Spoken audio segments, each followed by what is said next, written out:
各位觀眾，大家好，歡迎收睇最快新聞。今朝8:03，東九龍新清水灣道近順利紀律部隊宿舍對開，發生一宗極度驚險嘅雙層巴士交通意外。一架九巴27號線由秀茂坪開往佐敦谷方向嘅雙層巴士喺行駛期間突然失控，猛烈衝上路中混凝土中央分隔石壆，整個車頭硬生生抬高。前輪雙雙離地懸空，車身呈接近45度角，嚴重傾斜。車尾雖然仲貼住路面，但前半部已經完全騎住石壆，場面宛如災難電影一幕。現場即時一片混亂，後面車輛急剎，響號聲、尖叫聲同警笛聲響成一團。好彩最終冇人受傷，全部乘客成功獲救。事發位置係新清水灣道西行線，近佐敦谷公園同利安道交界。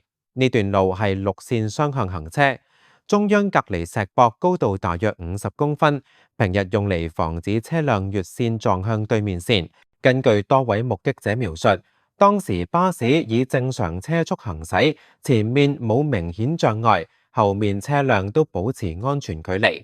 但突然之間，巴士向左大幅偏離行車線，車頭直衝石壆，撞擊一刻發出極巨嘅轟一聲，車頭即刻彈起，兩隻前輪完全離地喺半空，無助轉動，車身向前傾，車尾就因為慣性微微翹起，成架巴士就咁卡住咗，動彈不得。車上當時載滿早高峰乘客，估計上下層合共50-60人，主要係上班族、學生同返佐敦谷屋邨嘅居民。有人話撞擊一刻以為世界末日，車廂內行李、電話、咖啡杯飛晒滿地，乘客死死捉住扶手同座位，有人即刻尖叫，有人驚到講唔出聲。由於車身傾斜角度太大，正常嘅前中後車門全部打開唔到，車廂變成一個封閉斜坡，乘客根本無法自行落車，一度全部被困車內，情況極度危急。司機喺撞擊之後即時拉手掣同關引擎，避免車身再向前滑，同時用車內廣播叫乘客保持鎮定，唔好亂喐。佢自己就留喺駕駛室穩定局面。現場有乘客即刻打999報警，有人開直播同屋企人報平安，有人喺車窗向外揮手求救。警方接報之後3分鐘之內，已經有佐敦谷警署嘅衝鋒車同交通警到場。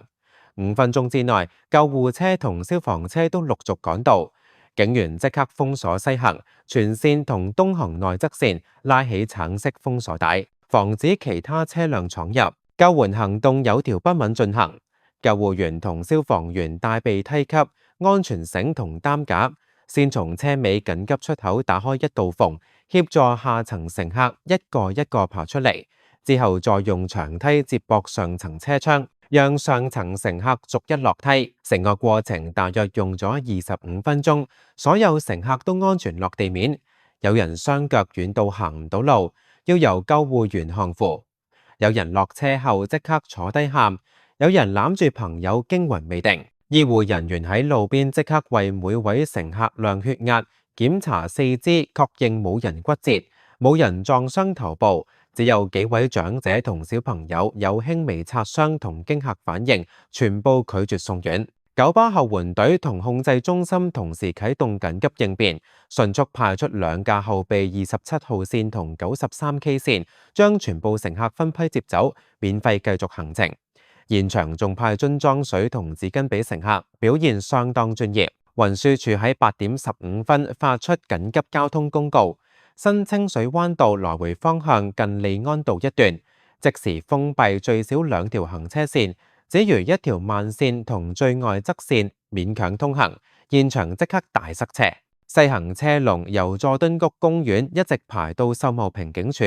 東行車龍更加排到觀塘繞道落斜位，總長超過3公里。運輸署實時交通圖即刻變紅爆燈，平均車速跌到每小時8公里。好多司機要熄匙等等，有人開收音機聽新聞先知前面出咗事。繞道路段包括太子道東、觀塘道、龍翔道全部逼爆。東九龍一帶今朝交通幾乎癱瘓，附近屋村居民同上班族怨聲載道，有人遲咗40分鐘先到公司，有人索性返轉頭屋企遙距工作。九巴企業傳訊部中午12點半召開簡短記者會，公司高級經理陳祖澤親自回應，表示極度關注事件，而即時停飛涉事司機接受調查，同時向所有受影響乘客致以最深歉意。公司已經啟動內部事故調查程序，會同警方交通意外調查科全面合作，重點檢查涉事巴士嘅 ABS 剎車系統、轉向系統、輪胎氣壓同行車記錄儀黑盒子，承諾有結果會第一時間向公眾交代。陳祖澤又話，涉事司機入職超過15年，過往冇重大事故，事發前冇飲酒，體檢一切正常。但為安全起見，已經安排佢接受全面身體檢查同心理評估。警方交通部東九龍總區高級督察林永康喺現場接受訪問嘅時候表示，已經封鎖現場進行詳細勘察。調查人員用無人機由高空拍攝巴士同石壆嘅相對位置，又用3D 掃描儀記錄撞擊痕跡，同時調取附近政府閉路電視、巴士車 cam、前後私家車車 cam， 已經收集到超過20段唔同角度片段，初步排除司機飲酒或者藥物影響。現階段3大調查方向：第一，司機有否突然身體不適，例如心臟病發或者中風；第二，巴士有否機械故障，例如剎車油壓不足或者轉向拉桿斷裂；第三，路面有冇外來因素，例如有冇油漬、金屬碎片或者突然彈出嘅異物。林督察話，最快今晚會完成初步報告，聽日會有更詳細公佈。涉事巴士係一架2018年出廠嘅亞歷山大丹尼士 Enviro 500MMC 12米雙層巴士，車隊編號 AVBW， 屬九巴秀茂坪車廠，今朝7點05分由鑽石山開出，事發之前已經行完全程大半。拖車公司下晝1點半到場，用2架重型拖車先將巴士固定，再慢慢將車身降返地面，過程用咗40分鐘。下晝2點15分，終於將巴士拖走，現場交通先逐步回復。運輸署下晝3點宣布來回方向全線重開，但內側線要到傍晚先完全解封。東九龍區區議員陳振哲同廖玉玲都喺中午趕到現場了解情況。陳振哲話會去信運輸署，要求全面檢討新清水灣道同清水灣道一帶嘅中央分隔設施安全，又話會要求九巴公開涉事巴士近3年嘅保養記錄。順利村、佐敦谷村好多居民都話27號線係佢哋每日命脈。